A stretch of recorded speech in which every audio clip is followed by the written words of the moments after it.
ലോകത്തിന് തന്നെ കണ്ണീരായി മാറുന്ന ഗസ വെടിനിർത്തൽ കരാർ പ്രഖ്യാപനം അനിശ്ചിതമായി നീളുന്നു. വെടിനിർത്തൽ വ്യവസ്ഥകൾ ഹമാസ് ലംഘിച്ചുവെന്ന് ഇസ്രയേൽ പ്രധാനമന്ത്രി ബെഞ്ചമിൻ നെതന്യാഹു ആരോപിച്ചു.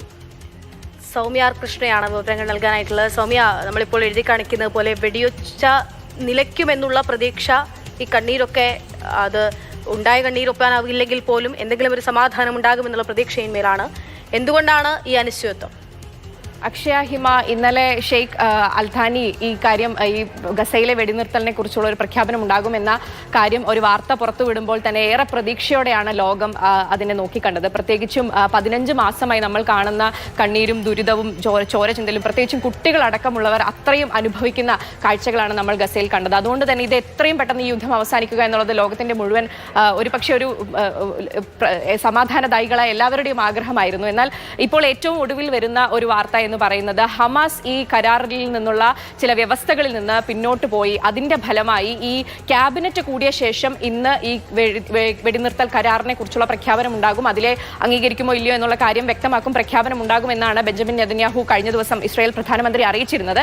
എന്നാൽ ഇപ്പോൾ ആ ക്യാബിനറ്റ് യോഗം കൂടുന്നത്, ആ വോട്ടിംഗ് നീളുകയാണ് എന്നാണ് മനസ്സിലാക്കുന്നത്. ഇതിന്റെ പ്രധാന കാരണമായി ഇവർ പറയുന്നത് ഈ ഹമാസ് ഈ ചില വ്യവസ്ഥകളിൽ നിന്നും പിന്നോട്ട് പോയതാണ് ഇതിന്റെ കാരണമായി അവർ ചൂണ്ടിക്കാണിക്കുന്നത്. എന്തായാലും ഹമാസ് ഇപ്പോഴും, ഹമാസിന്റെ കേന്ദ്രങ്ങളിൽ നിന്ന് ലഭിക്കുന്ന വിവരം അന്താരാഷ്ട്ര മാധ്യമങ്ങൾ റിപ്പോർട്ട് ചെയ്യുന്നതനുസരിച്ച് ഹമാസ് ഇപ്പോഴും ഈ വ്യവസ്ഥയോട്, ഈ കരാറിനോട് പൂർണ്ണമായും എല്ലാ അർത്ഥത്തിലും അതിനോട് ചേർന്ന് നിൽക്കുന്നു. അതിനെ അംഗീകരിച്ചുകൊണ്ട് തന്നെ മുന്നോട്ട് പോകാനാണ് തയ്യാറാകുന്നത് എന്നാണ് ഹമാസിന്റെ വാദം എന്നാണ് മനസ്സിലാക്കുന്നത്. എന്നാൽ ഇസ്രായേൽ പ്രധാനമന്ത്രി ബെഞ്ചമിൻ നെതന്യാഹു ആണ് ഏറ്റവും ഒടുവിൽ ഇത്തരത്തിലൊരു ആശങ്കയുണ്ടാക്കുന്ന ഒരു പ്രസ്താവന അല്ലെങ്കിൽ അത്തരത്തിലൊരു വിവരം പുറത്തുവിട്ടിരിക്കുന്നത്. എന്തായാലും ഈ 42 ദിവസത്തെ ഒരു താൽക്കാലിക വെടിനിർത്തലായിരുന്നു ഇന്നലെ പ്രഖ്യാപിക്കുമെന്ന് അറിയിച്ചിരുന്നത്. ഈ 42 ദിവസത്തിനുള്ളിൽ 33 ബന്ദികളെ, ഇസ്രായേലിന്റെ 33 ബന്ദികളെ ഹമാസ് വിട്ടു നൽകും. അതുപോലെ തന്നെ 100-ലധികം പേരെ പലസ്തീനികളെ തിരിച്ച് വിട്ടു നൽകും. അതുപോലെ തന്നെ ഈ ഇസ്രായേൽ സൈന്യം ഇവിടെ നിന്നും പിന്മാറും.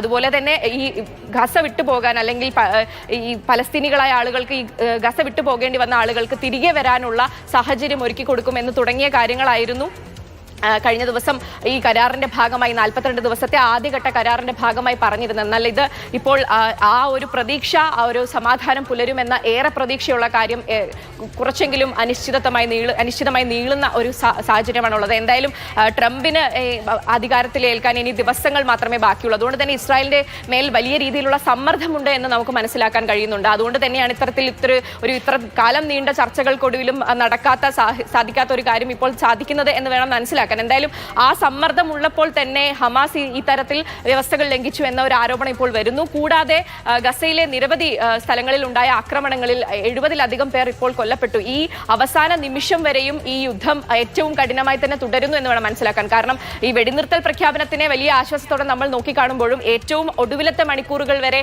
ആക്രമണം എത്രത്തോളം സാധ്യമാണോ അത്രയും നടത്തുക എന്ന രീതിയിലുള്ള വളരെ ക്രൂരമായ ഒരു നിലപാടിലേക്ക് പോകുന്നു എന്ന് വേണം മനസ്സിലാക്കാൻ. അതുകൊണ്ട് തന്നെ വലിയ ചോരചിന്തൽ ഇപ്പോഴും തുടരുന്നുണ്ട്. അതാണ് ആശങ്കയുണ്ടാക്കുന്നത്. ആ സാഹചര്യത്തിൽ എത്രയും പെട്ടെന്ന് ഈ പ്രഖ്യാപനം വരണം എന്ന് തന്നെയാണ് ലോകം മുഴുവൻ, പ്രത്യേകിച്ചും സമാധാന കാംക്ഷികളായ എല്ലാവരും ആഗ്രഹിക്കുന്നത്. അക്ഷയ ഹിമ.